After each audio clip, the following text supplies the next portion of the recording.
Vamos falar dos prefeitos que tomaram posse já nesse início do ano de 2025. Os prefeitos e vice-prefeitos eleitos nos 5.569 municípios do Brasil tomaram posse nesta quarta-feira, ontem, dia 1º de janeiro. Em outubro, os eleitores brasileiros foram às urnas para escolher os líderes municipais.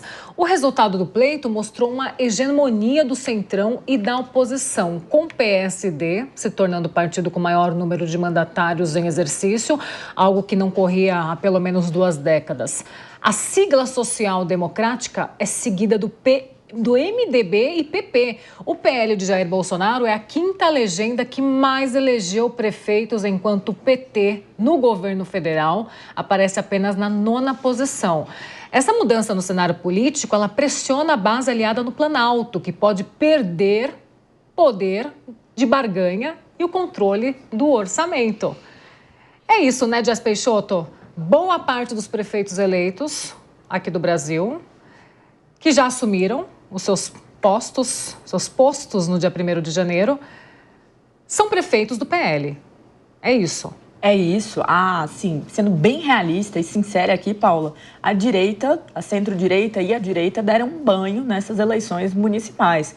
Quando você compara em um recorte partidário, um tanto mais ideológico, as prefeituras acabaram indo, sim, para a direita. Partidos como PSD, partidos como o PL, partidos como o MDB, que têm pautas mais tradicionais e menos identitárias, muitas vezes mais liberais na pauta econômica também, cresceram bastante. E quando nós olhamos para o partido mais expressivo da esquerda, que é o Partido dos Trabalhadores, eles perderam em localidades que eram tidas como certa, como, por exemplo, ali a prefeitura da cidade de Cuiabá, que acabou indo para um crítico muito grande do governo atual, que é o parlamentar à época, o deputado federal Abílio, que acabou vencendo, que é do PL. Então, assim, as configurações mostraram que no jogo político, essa centro-direita, esse centrão expandido, como se diz, essa centro-direita, ela ganhou muita força. E por que isso importa e como que isso impacta Brasília?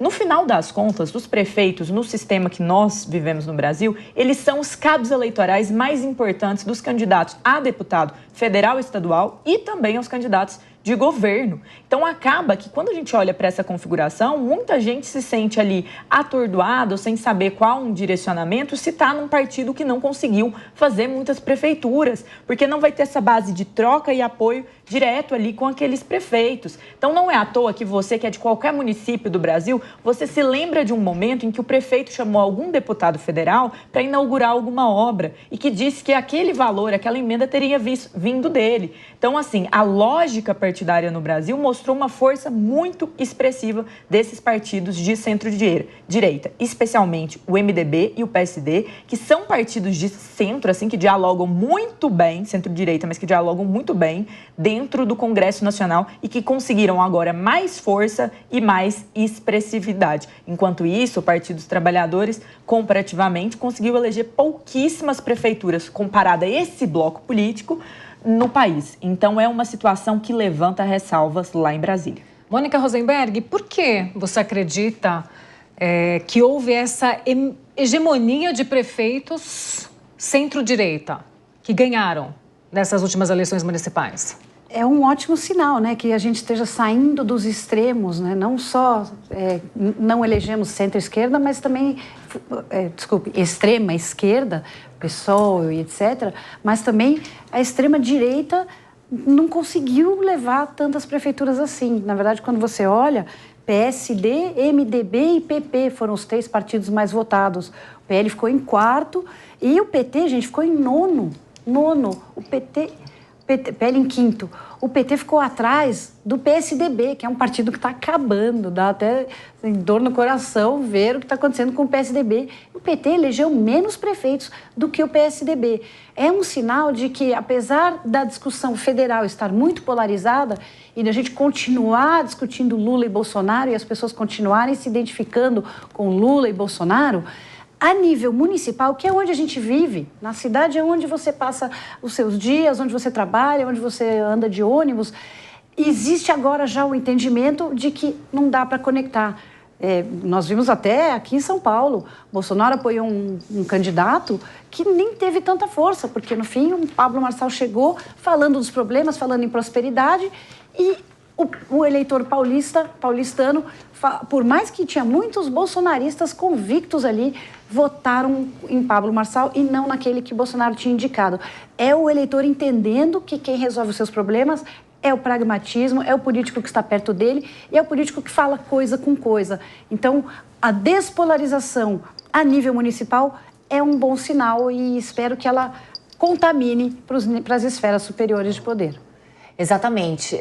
E eu concordo, Mônica, com toda essa sua análise, principalmente porque quando a gente fala em eleições municipais, elas não refletem a polarização que nós percebemos nas redes sociais, a polarização ideológica. Por quê? Quando a gente fala em eleições municipais, de vereadores, de prefeitos, o povo, o munícipe, ele quer a solução imediata do seu problema. Ele não quer pautas ideológicas que não refletem diretamente na sua qualidade de vida, no seu problema a ser solucionado. Então, essas pautas que muitas vezes pulverizam e agitam e deixam efervescente essas bolhas ideológicas nas eleições municipais não funcionam porque são realmente mais bairristas. E não adianta vir um expoente da direita, um expoente da esquerda tentar acenar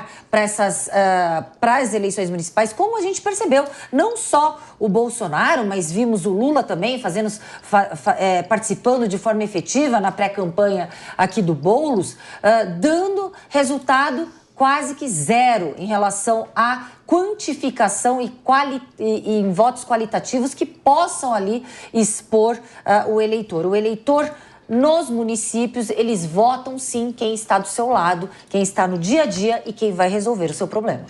Jess Peixoto, você acredita que o resultado das eleições municipais que a gente teve em 2024 já é um indicativo do que vai acontecer em 2026? Com certeza já é um indício. Eu tenho uma leve discordância aqui em relação ao quanto essas pautas, elas operam bem ou não, principalmente as pautas mais ideológicas numa eleição municipal. Quando eu pego um nome como a Cristina Grêmio, lá de Curitiba, ela começou com cerca de 1%. Ela focou nessas pautas mais ligadas à direita e à figura do presidente Bolsonaro e ela conseguiu, surpreendentemente, chegar ao segundo turno. Mas aí vocês me dirão, mas ela não ganhou. Não, do outro lado também tinha alguém com pautas mais à direita que soube se mostrar como um aliado de primeira hora daqueles mais conservadores na cidade. Mas a grande questão ela deixou atrás com essa pauta muita gente. Então, eu acho que é um equilíbrio entre olhar para o município, mas também olhar para situações e endereçar pontos centrais que são preocupação das pessoas, principalmente com o advento das redes sociais. As narrativas, as histórias, os pontos, Raquel e Mônica, que eu concordo muito com vocês em relação a uma mudança, as pessoas elas se importam também com o município, não tem a mesma polarização, por assim dizer, de uma eleição a nível federal, principalmente quando a gente olha governamental, mas ao mesmo tempo essas pautas sociais elas também estão lá. Em Goiânia, Fred Rodrigues, um desconhecido para muita gente na população naquele momento, conseguiu chegar no segundo turno à frente do candidato tradicional, que era o candidato do governador Ronaldo Caiado, Sandro Mabel, com pautas que eram ligadas aos costumes. Então, eu não acho que é uma receita de bolo, mas é um equilíbrio entre as pautas que a população no dia a dia está mais acompanhando e, claro, a população também olhar para a questão municipal, para os benefícios, para o que se vai fazer pela cidade. Tudo isso é muito importante, mas eu não diria que elas não são tão relevantes, porque nessa eleição elas se mostraram sim relevantes. André Fernandes em Fortaleza, que também não era uma expectativa ter chegado no segundo turno como chegou, o próprio Abílio, que eu mencionei, que é o prefeito agora eleito lá da cidade de Cuiabá. Então, todas essas situações eu acho que elas mostram um brasileiro cada vez mais interessado em política, um brasileiro que está cada vez mais acompanhando as discussões nacionais lá em Brasília e que acaba voltando com essa sensação de que hoje existe um interesse na política e que, no final das contas, 2026 vai ser uma dura batalha para a esquerda. Por que vai ser uma dura batalha para a esquerda? A esquerda fracassou muito com as pautas identitárias e a tentativa de vender essas pautas identitárias para a população que simplesmente não as vê como ponto fundamental. No comparativo, a direita, falando bastante sobre questões como, por exemplo, armamento e aborto, conseguiu chegar a muito mais gente. Jess, eu concordo com o seu olhar dos derrotados em segundo lugar, tendo alçado uma expoência em relação a pautas ideológicas. Porém, o que a gente está falando de forma real é que o Centrão se mostrou, por exemplo, o PSD se mostrou o grande vencedor, o MDB o grande vencedor, o PP, até mesmo a União Brasil. Aqueles que não têm as pautas ideológicas tão afloradas, mas que conciliam pautas mais pragmáticas na entrega de política pública para a população. Então, todos esses exemplos são exemplos daqueles que chegaram ao segundo lugar. Mas, efetivamente, o grande vitorioso das eleições, sim, foram as pautas mais conciliadoras, sem polarização ideológica e que tiveram envergadura para chegar a vencedor, as prefeituras no panorama nacional. Eu discordo drasticamente desse ponto, porque o Abílio, mesmo que eu citei, ele ganhou a eleição, ele é o atual prefeito da cidade de Cuiabá. Mas vamos além, se eu olho para a eleição aqui em São Paulo, se eu olho para a eleição aqui de São Paulo, as questões da cidade foram muito importantes, mas houve também uma tentativa, e essa tentativa deu certo, por exemplo, do governador Tarcísio, e defender o prefeito Ricardo Nunes, mostrando que ele era um nome, sim, da direita. Então, isso tudo ainda importou muito. E mesmo partidos como União Brasil, partidos como o PSD, eles se pintam enquanto de direita. Alguns nomes tendem mais, em alguns casos, a ser centrão. Por exemplo, eu vou pegar aqui o prefeito eleito de Ribeirão Preto. O prefeito eleito de Ribeirão Preto, em todos os momentos, ele frisava muito que ele estava do lado da direita. Mas ainda assim, ele é conciliatório e ele dialoga. O que eu estou falando aqui não é que é dar um all-in e só falar de uma pauta que está mais ligada a costumes, ou uma pauta que está mais ligada a um momento ideológico. Mas é também ter uma envergadura política que tende à direita e fala com a direita e dialoga mais com a direita do que com a esquerda. Se a gente olha para o Ricardo Nunes, prefeito Ricardo Nunes, e até para o recorte secretariado deles, isso fica expressivo. Ele tem tido uma pegada e uma imagem muito mais atrelada às pautas da direita do que a pautas simplesmente conciliatórias por ser. Então, assim, cada vez mais eu vejo as pessoas cobrando isso. Mesmo na eleição em Goiânia, que foi uma eleição bem díspare em dado momento, a gente vê a figura do governador do estado gravar um vídeo antes da eleição falando que eles são a direita e que ele era a direita muito antes até mesmo do presidente à época, Bolsonaro. Então, assim, eu acho que esse recorte ele ainda importa muito e na próxima eleição ele vai importar mais. Claro, o município é algo fundamental. As propostas para os municípios, para o município, está em todos esses candidatos. Mas no final do dia, a identidade do eleitor, em termos de conservador, em termos de se ver ali com pautas que defendem questão de valores, é muito importante. Isso explica, inclusive, o fracasso do Boulos na cidade de São Paulo. Ô, Jess, você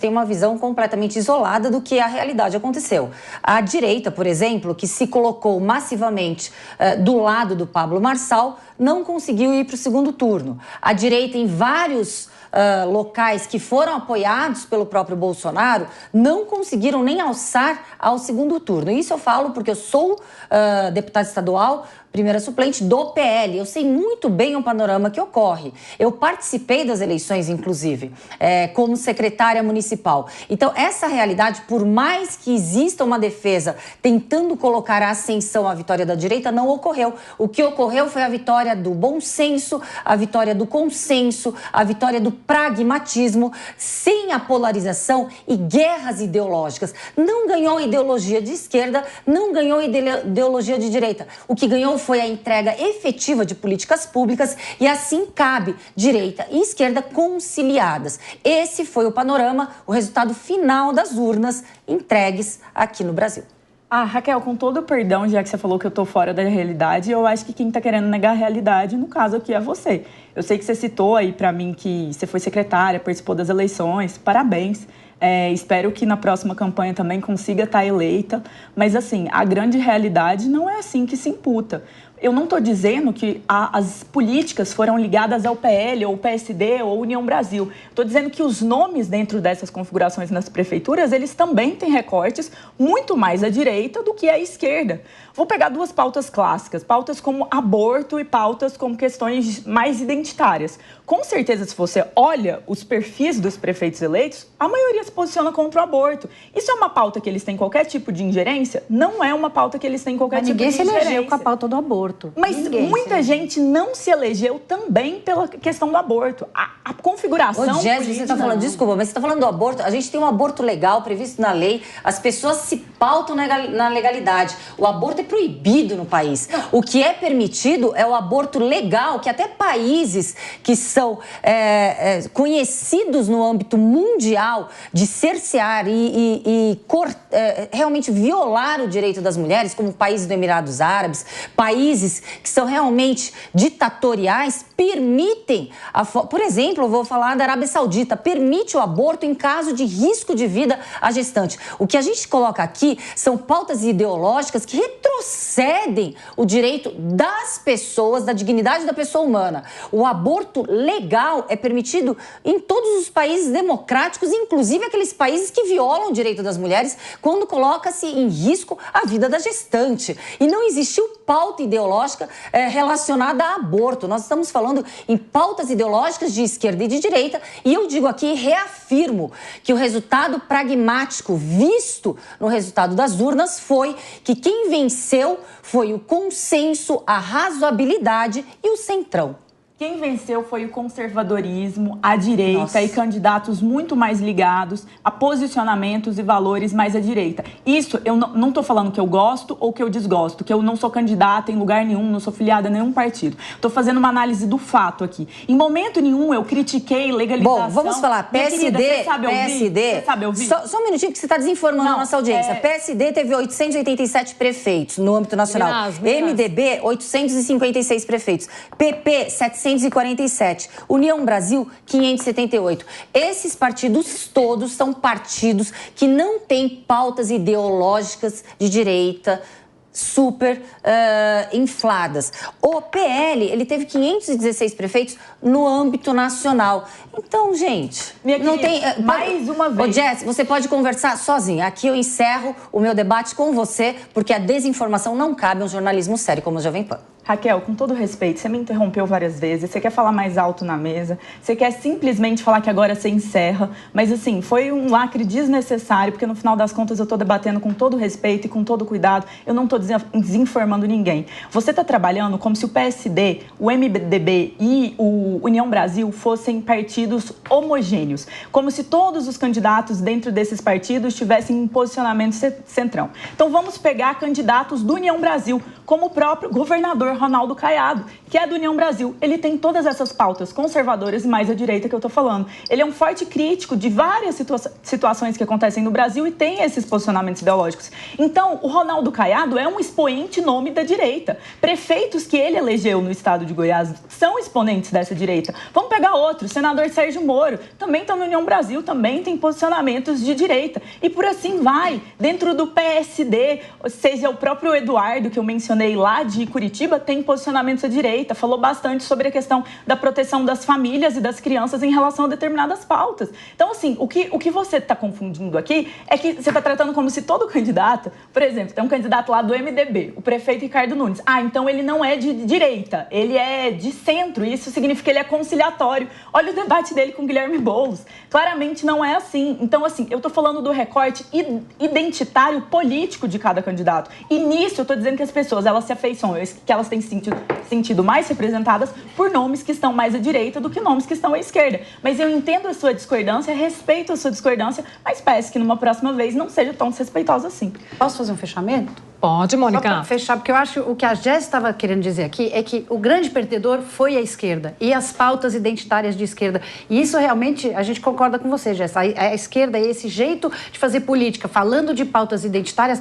não cola mais. Agora, no grande espectro da direita, o exemplo aqui de São Paulo foi perfeito. Nós tínhamos Boulos, Nunes e Marçal. Marçal era mais à direita. Marçal tinha as pautas todas conservadoras e aquelas falas de pautas federais. sociais e da polarização. Mas aqui em São Paulo, quem venceu? O pragmatismo. Quem falou em resolver problemas. Então, a gente saiu um pouco dessa discussão, quem é direita, quem é mais esquerda, quem é mais aquilo, e foi possível para o eleitor votar em quem estava próximo e falando de resolver os seus problemas. Às vezes essa pessoa também levantava bandeiras mais conservadoras, mas não foi isso que eu não acho que provocou a decisão de voto. O que trouxe a decisão de voto foi, seja a rejeição absoluta do outro, da esquerda e daquelas pautas identitárias, seja algum tipo de proposta que resolvia os problemas da cidade, e isso é positivo. Bom, 2 horas e 47 minutos agora, dando sequência aqui ao nosso Linha de Frente de hoje, dessa primeira semana de 2025, Linha de Frente acalorado, e é só dia 2 de janeiro, tá? Calma que é só dia 2 de janeiro, tá, gente? Tem um ano inteiro pela frente de muito debate aí, muita discussão. 363 dias ainda. Pois é. E vamos falar de Ricardo Nunes, que assumiu seu mandato, seu segundo mandato como prefeito de São Paulo ontem. Em maio de 2021, ele assumiu o cargo após a morte do então prefeito Bruno Covas. Mas agora comandará a capital paulista em mandato de 4 anos após se fortalecer politicamente ao ser consagrado nas urnas em outubro. Para essa nova gestão, Nunes renovou parte do secretariado, mas deixou claro que apostará num governo de continuidade, não entregando cargos chaves a partidos que o apoiaram no pleito. Entre seus desafios destacam-se problemas antigos e já conhecidos dos paulistanos, como Cracolândia, trânsito, apagões e também os famosos alagamentos. Em seu discurso, Nunes enalteceu o governador Tarcísio de Freitas, que foi o principal apoiador nas eleições. Até fiz algumas anotações aqui, quero começar com a Mônica Rosenberg agora, anotações em relação ao discurso feito pelo prefeito reeleito Ricardo Nunes, que, deixa eu pegar as minhas anotações aqui, a minha colinha da cerimônia de posse de hoje, que ele enalteceu o legado de Bruno Covas, falou que está muito disposto a dialogar nesse ano de 2025, discursou de maneira muito afetiva em relação a Tarcísio Nunes também, mas teve algumas brigas ali no entorno da cerimônia de posse, né? Teve a deputada Zoe Martins, vereadora Zoe Martins, nossa Paluna Zaratini, nossa ex-colega, pois é, que enalteceu ali algumas palavras frente ao ex-presidente Jair Bolsonaro. Queria que você falasse um pouco, fizesse um resumo sobre essa cerimônia de posse de Ricardo Nunes. Pois é, a cerimônia aconteceu ontem e logo depois teve outra cerimônia no Teatro Municipal com a indicação dos secretários. Eu estava lá no Municipal e em ambas as cerimônias a postura do Ricardo Nunes foi justamente isso que nós estamos dizendo aqui. Foi sair de um lugar de polarização, foi não trazer as pautas que são polêmicas ou que podem causar críticas, rejeição e raivas estomacais, e fazer, nas duas situações, um discurso de contemporização, um discurso de acolhimento, um discurso de construção, de falar que ia resolver problemas, de falar em trabalhar todos juntos. Mostrou um secretariado diverso, onde ele trouxe gente de vários partidos, 3 ex-prefeitos ou 3 prefeitos que saíram agora do mandato de outras cidades, por qualidades técnicas. Então, havia um ambiente, apesar da gente acabar de falar que o brasileiro está menos otimista, era um ambiente de otimismo, era um ambiente de vamos fazer diferença, sem tocar nas feridas, que até refletiu um pouco a fala do presidente Lula no dia 31. Então, eu acredito muito nessa movimentação para tentar trazer mais racionalidade e para tentar ter uma política mais coletiva é uma palavra ruim, mas uma política mais abrangente que vai chegar em mais pessoas e menos uma política de criar pequenas bolhas e pequenas tribos, porque eles viram que na esquerda isso não funcionou. Ô, Raquel Galinatti, deixa eu virar para cá um pouquinho. Raquel, na sua avaliação, o prefeito Ricardo Nunes, ele passa essa posição mais modesta mesmo, querendo ficar fora dessa polarização, mas ele teve como apoiador o ex-presidente Jair Bolsonaro.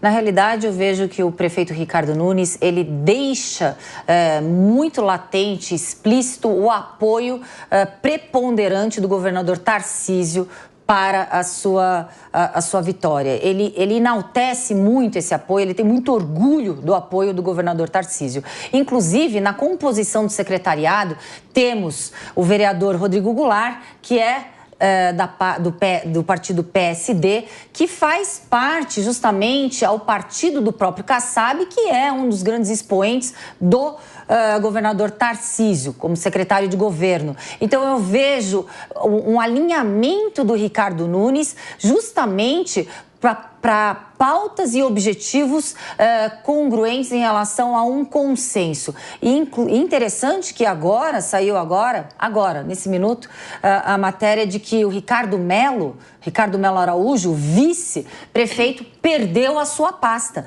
Então, perdeu espaço no governo do próprio Ricardo Nunes. Então, aquele PL mais extremado, o PL mais bolsonarista, perdeu muito espaço nessa composição de secretariado do Ricardo Nunes, abrindo espaço muito maior para siglas como PSD, MDB, o próprio União Brasil e republicanos. Jess Peixoto.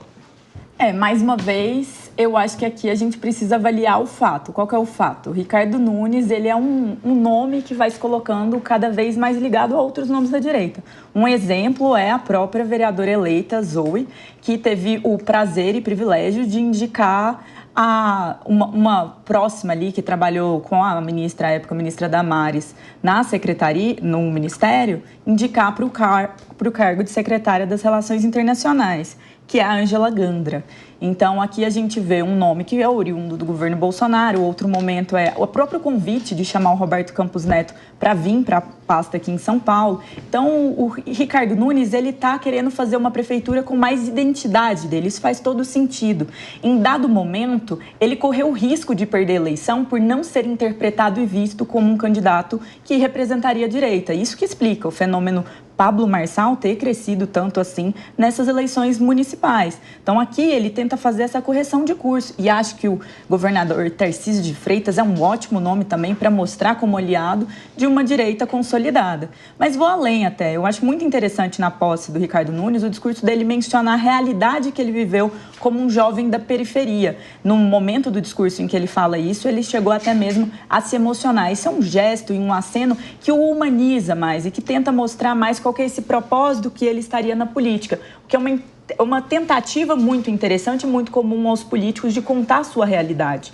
Porque em dado momento, Paula, muitos paulistanos que iriam votar não sabiam tantos detalhes do prefeito Ricardo Nunes, porque ele assumiu numa situação de fatalidade quando ali o então prefeito Bruno Covas veio a falecer. Então aqui ele está tentando passar mais essa identidade. E outra coisa marcante nessa cerimônia é a presença ali dos vereadores, como nomes como Lucas Pavanato, que foi o mais bem votado aqui dentro, também do PL, ou até mesmo a Ana Carolina Oliveira, que foi a segunda mais votada, que é do Podemos, mas também com pautas mais à direita.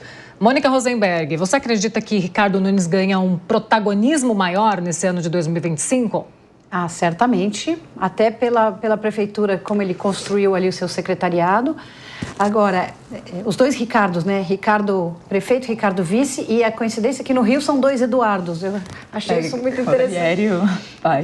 Os Ricardos aqui certamente vão crescer, até por isso, porque eles vão fazer uma política que vai se estender a mais pessoas, mais gente vai se sentir parte dessa política. E aí, Jess, ele falou realmente do governador Tarcísio, se identificando com a direita, mas não falou de Bolsonaro, pelo menos no municipal não falou, e até onde eu vi no discurso da Câmara, também não falou. Então, ao mesmo tempo que ele quer ser identificado como direita, ele quer ser identificado como uma direita lúcida, uma direita capaz de construção. E ali ontem, no municipal, estava a Soninha Francini, estava o secretário, que agora é secretário Fabrício Cobra, que é uma pessoa que vem do PSDB. Então, ele realmente é uma direita, mas é uma direita que consegue conversar com os dois lados e que é algo que nós estamos precisando e que eu acredito que é quem vai salvar o Brasil. É a direita lúcida. Jess Peixoto, diria uma direita mais modesta, mais calma, menos acalorada? Sim, isso é uma configuração. As pessoas confundem muito. Quando a gente fala de direita, elas associam na hora ao bolsonarismo. Nós vimos isso acontecer um pouco nesse debate aqui. Não significa necessariamente o bolsonarismo.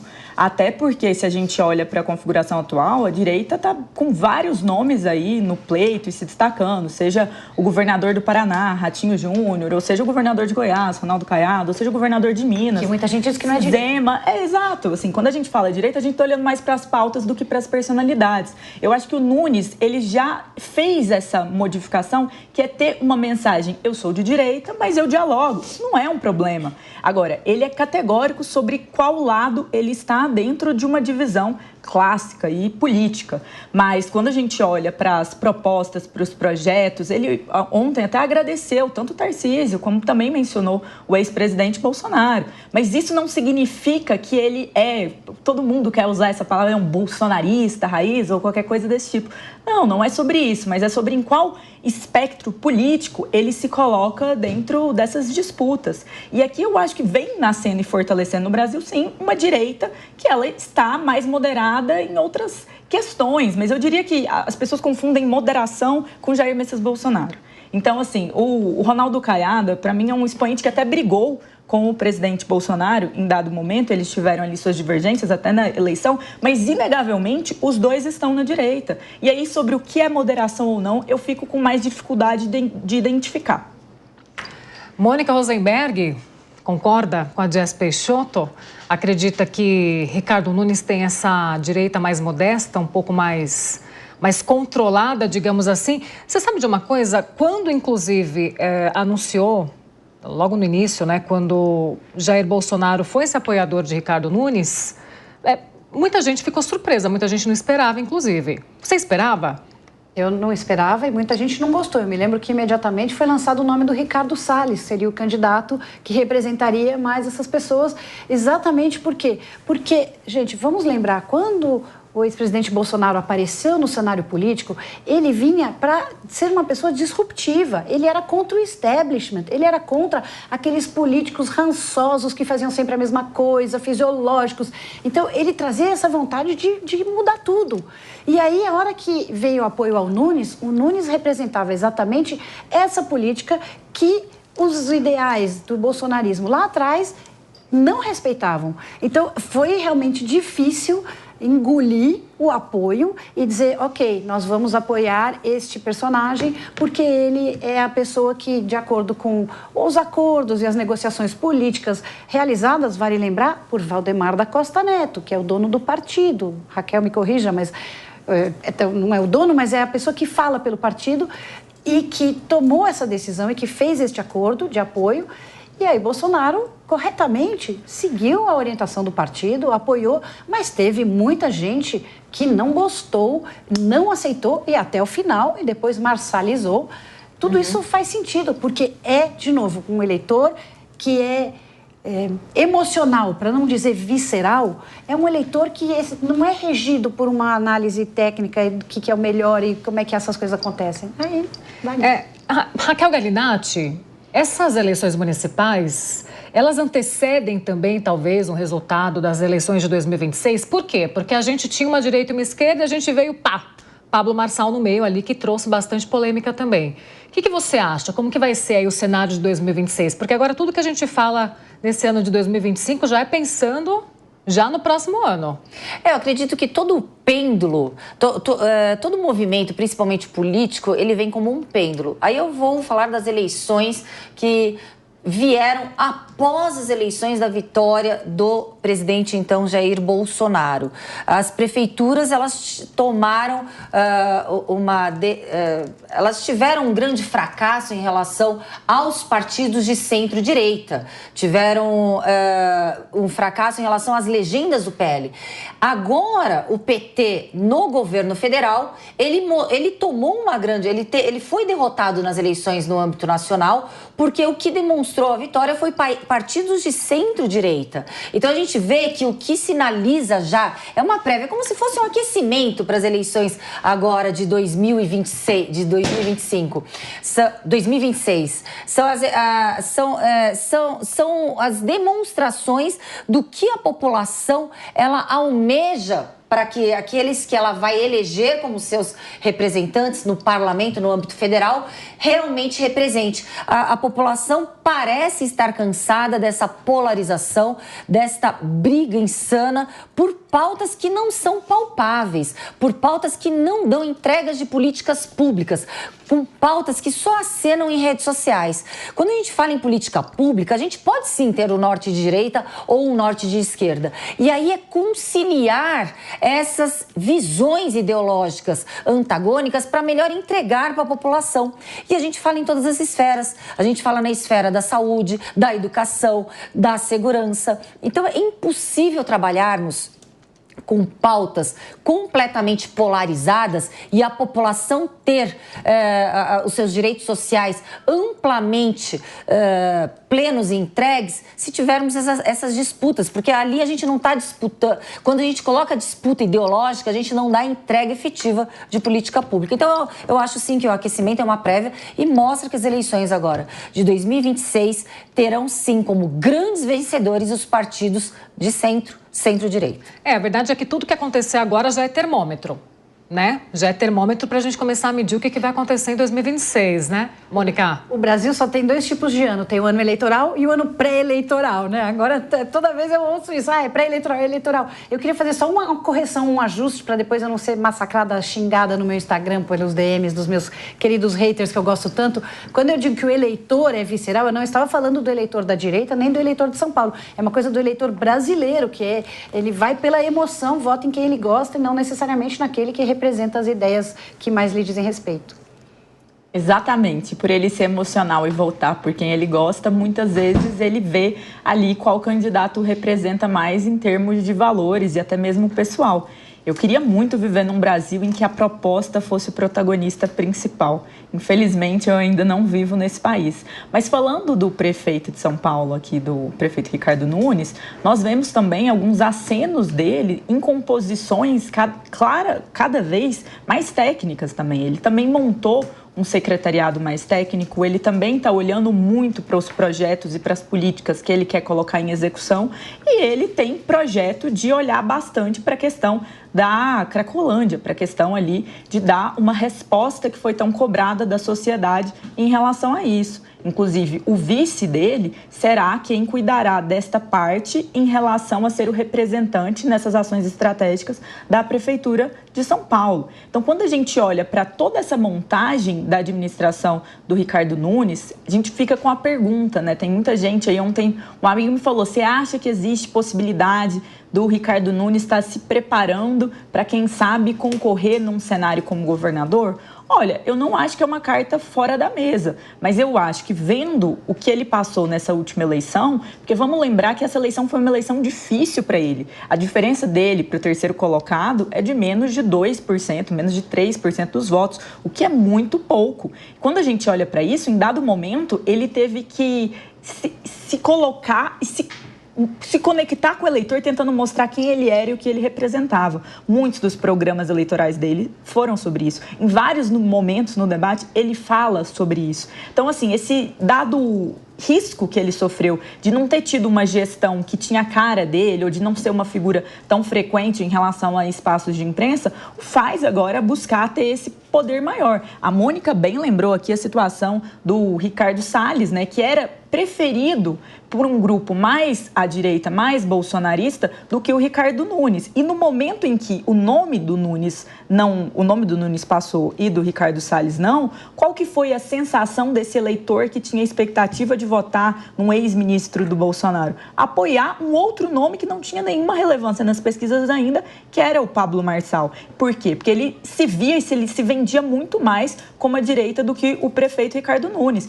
E o prefeito Ricardo Nunes teve que fazer um reposicionamento de imagem. Usou de vários artifícios, entre eles o fato que o governador Tarcísio apoia, para falar que, na verdade, ele também era isso, e assim conquistar mais o eleitor, por esses momentos que a Mônica ressaltou aqui, que é muito visceral, que quer alguém que confia, alguém que acredita e alguém que tem pautas em comum. Então, eu vejo que agora ele está montando um arcabouço maior em relação ao tipo de identidade política que ele quer ter, o tipo de composição que ele quer fazer e sobre até mesmo as assinaturas que ele quer dar nos projetos dessa gestão. Aos que perguntam se é para ser governador, quem sabe um dia ou não, não se responde. Mas não à toa, o prefeito de São Paulo é um nome muito forte dentro, obviamente, da política do Estado.